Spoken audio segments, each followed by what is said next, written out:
gonna start recording this. So I'm gonna go over I'll go over my sermon first, and then I'll talk also about this new books, and go from there. This one will be a really quick one because I think both are pretty easy. So actually, let me do my sermon first. So my sermon for this week is Ephesians chapter 1, verses 1 through 16, and we're in a new series called Selfies, which is kind of be about, we're going to go again kind of like what's been happening with the culture of being really obsessed about yourself, and then kind of just taking too much, losing your identity, and basically like creating the identity that we have on our phone versus what we truly are. And that'll kind of be the main thing. So Ephesians chapter 1 verses 1 through 14 or 17, it's kind of going to be talking about that, like kind of like, hey, where is your identity in God? And I mentioned this before. I think like 99% of all, not 99, but like a good portion of a pastor's job and what he's preaching is basically he's just trying to teach the congregation of the church to find our identity. And that's the constant thing that we have to constantly remind everybody of, is like what your identity is. And as you keep on doing that, like just natural part of faith, I think people just grow naturally as they mature, as they get older and start seeing life and God working together.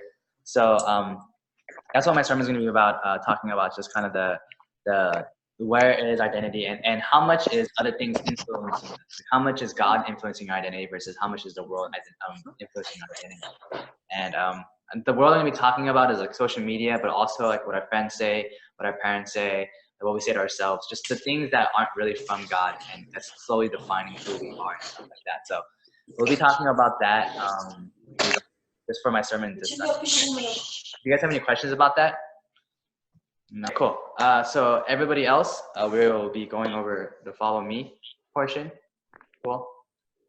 So Eric, one thing I want you to do is, because you weren't here last Sunday, can you just do chapter 2 with them? I already told them that I'm gonna ask you to read chapter 2, because chapter 2 is kind of like the more, I would say like the more kind of like juicier topic, I guess, and it has a lot more like bigger things to talk about and stuff like that. So if you want to just go ahead and re-watch that video from last week, you can go ahead and do that if you want.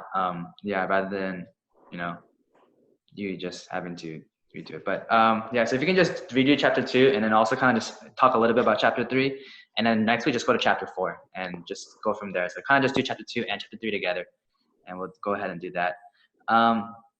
Regarding chapter 3, just a superficial religion and supernatural regeneration.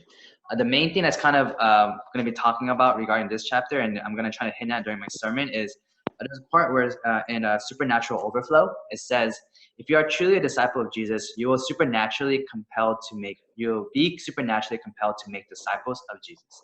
And what that means is, and that's kind of an example I'll be using as when we talk about identity in Christ and having our identity shaped. Like, we've been blessed with the gospel, and all of us here can for sure say that God has really worked through us through people, and He has used people to help us grow and stuff like that. And for us, we're now given the opportunity to give back that love and to go and make disciples, in that sense that we should be encouraging the church or the youth group as well.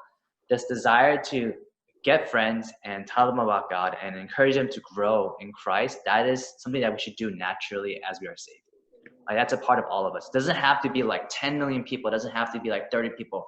But we should at least have that one person that we really hold on to, or that we want to help encourage to grow. As long as you have one, that's how you know you're like, I'm moving towards this direction of making disciples and encouraging my brothers and sisters to go and just disciple each other and stuff like that.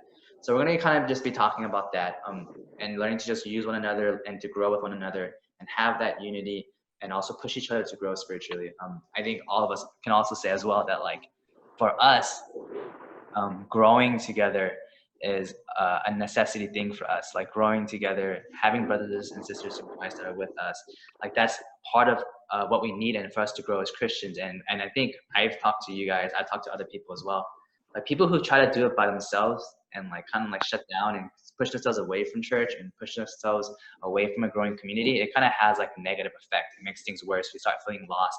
You start feeling the connections that you've built are starting to slowly disappear. So all those things, we're going to kind of be talking about that, and how the supernatural regeneration as Christ dies for us, as we receive the Spirit, it becomes a part of us, and we have this desire to build community and to serve one another and keep on following Jesus and stuff like that. There's a part in that chapter where it says, Jesus says, "Follow me, and I'll go make you fishers of men," meaning that as we follow Christ, Christ is ultimately leading us to make disciples. And we needed to, I think, for all of us to understand that right now, and for the youth group to understand, as we go and seek after God, naturally it's to start overpouring to the side. So kind of have that mentality and have that heart and desire, and we should be good just regarding that. So do you guys have any questions? No? Everyone's good? Yeah. All right, cool, man. That was basically it. Just have that as the desire. Don't forget that this whole entire book series is about making disciples. And my sermons are going to be mostly about identity and gospel and mind rules. So I'm giving them, like, in a way, the preparatory Sunday righteousness and the gospel work. Man is don't make disciples, and the execution find disciples and people growing in the Spirit. Cool. All right. Yeah. Do you have a question? No, I think I'm good. All right, for sure, man. If you guys have any questions about the sermon and stuff like that, let me know. I encourage you guys all to reach out to your guys' and your small groups and stuff like that. So I will see you guys on Friday or Sunday. Cool. Cool. All right, see you guys. Bye.